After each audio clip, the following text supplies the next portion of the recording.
All right. So it's still about the basics. I mean, I cannot spend hours and hours and hours. I mean, if we talked about the market economy in detail, this would be economics class in university, which is not. So I'm talking about the basics.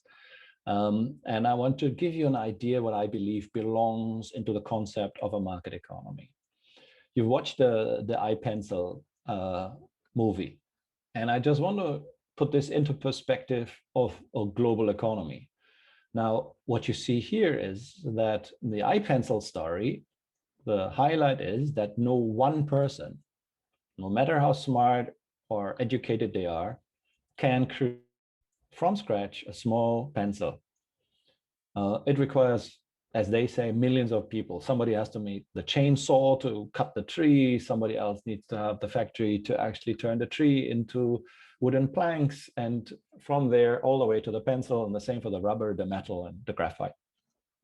So a lot of people involved. What is really important is that these people interact. So they have a chance to actually interact with each other across borders, not just inside a country.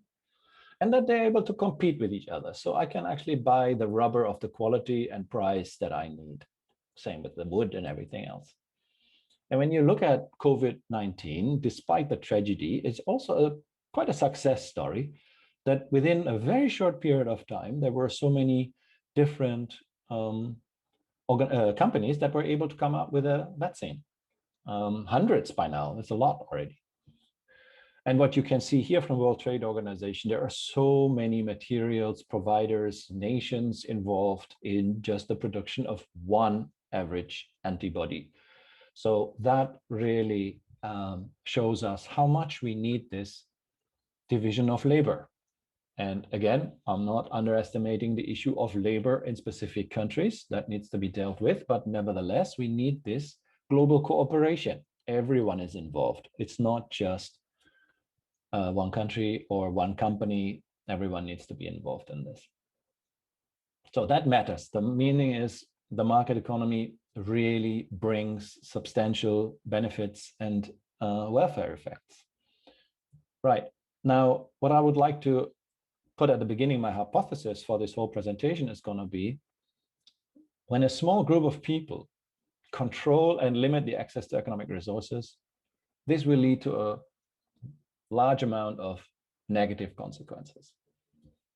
So what we want is when we produce that pencil, that many actors can actually engage in developing all the technologies that are necessary for processing the wood, engage in trading the rubber, producing it, selling it, so that every country has a chance to get hold of that rubber if they have a brilliant idea of how to turn it into a pencil or anything else.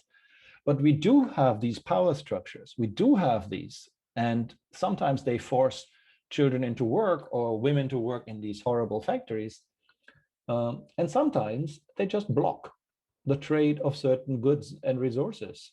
And also this has negative consequences. So the hypothesis is we must get over this control of the small group and make it as broadly accessible as possible. And that's basically what we're also doing in our think tank in Indonesia. We're saying, give the poor the access to the economic resources that they need. They need to find work. They need to be able to get an employment. They need to be able to sell on the market. We need to reduce the restrictions so that they are able to engage in the economy, because no country has ever lifted the poor out of poverty. It has always been the poor who have worked very hard to help themselves.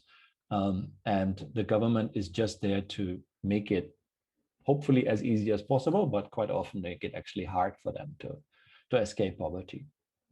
So that's my hypothesis. I wanted to share that at the very beginning.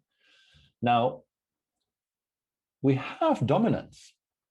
And it's not just only Thailand. I'm showing you just the example of Thailand because I'm talking to people from Thailand here.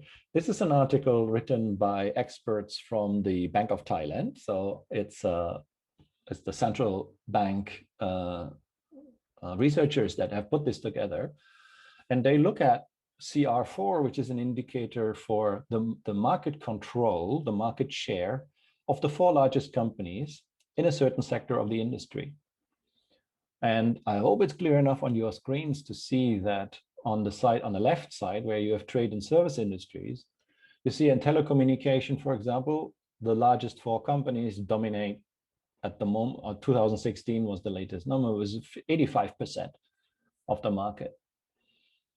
That's extraordinarily high. That means they have substantial power to actually manipulate the market. I'm not saying, nobody's saying they do, but they are so dominant that if they sit together and make any agreement on prices, on technologies, or what they can, there's a high risk that they can. And on the right-hand side, you see the equivalent for the manufacturing industries. You see that in petroleum, computer and electronics, chemicals, you do have high levels, not as high in petroleum, also as high, but in computer and chemicals, not as high as in telecommunication. But nevertheless, you reach levels of 60%, 50, 60%. That is also already quite high.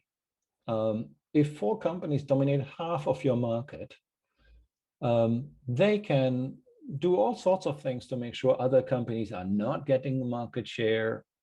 They find ways, in many ways. And again, that was a question that was just posed to me.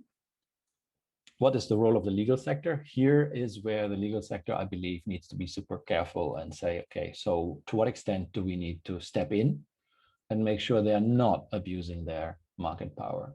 Why am I stressing this so much? I mean, we always need to see that where's a person coming from? What's the background of the story? This one I showed to you, I believe Thailand has a relatively high concentration of business, meaning the ability to dominate the markets in Thailand. Not in some areas, but in other areas, yes. I'm highlighting this because we're coming from a similar situation in Germany. We have a terrible history in Germany. Everybody is aware of that with Hitler and everything. And there's a big thesis that, a big understanding that the cartels and the agreements between different businesses and the power of those businesses have contributed to the rise of a dictator. So we need to, from a German perspective, what was done after the Second World War, after the total disaster and tragedy, was to make sure nobody can dominate the market to an extent that they have so much power that they can even support certain political groups to actually benefit and rule the country. So what you see here is just in a nutshell the market dominance model in Germany. And you will see, and Germany is usually also setting the scene for the market dominance rules in the European Union. So if one company has more than 40% of the market share, this is considered to be risky, where the legal authorities in Germany, especially the Anti-Monopoly Commission, or in our case, it's called the Federal Cartel Office, would step in and say, you have to fulfill extra obligations. It's not that it's not allowed. It is allowed to have more than 40% of the market share. But now you are under the scrutiny of the legal system because you're so powerful, you might abuse your power. And the same applies then to if up to 3 companies have up to 50% of market share and up to 5 companies have 2/3 of the market share. That's when the authorities in Germany start to worry and step in and would just ask these companies to fulfill extra rules and regulations in order to ensure they are not stopping competition. So I believe it's all about competition. I said that earlier. It's not in the negative sense. It's not like competition as in like I want to kill my competitor. Competition in the good sense that, you know, customers want to be able to choose. We want to choose between handphones from China, from Korea, from America, Europe, if that still exists. So we want to be able to choose, and we want to choose based on the features that we like and based on the price at which this is affordable. So competition, that is really at the core of a market economy, especially when you come from a country or you live in a country where you have relatively high levels of concentration of market power. Germany was a system like that. Thailand is still a system like that. Indonesia is also a system like that. So it is all about competition to allow startup companies to grow, to allow smaller companies to become bigger, to allow poor people to enter the market and all these things. So competition is the key element. And I have two sources here. One is Hayek, who says competition is a discovery process. We need it to deploy our strategic resources. We need it for innovation and human progress. You know, if I am digging in, nobody is competing with me. I don't have any incentive to improve my products. That's why usually government agencies are not able to really build the products that we want. The government has not built a fantastic car or a great pencil or a nice airplane, if because they are not usually responding to competitive pressure.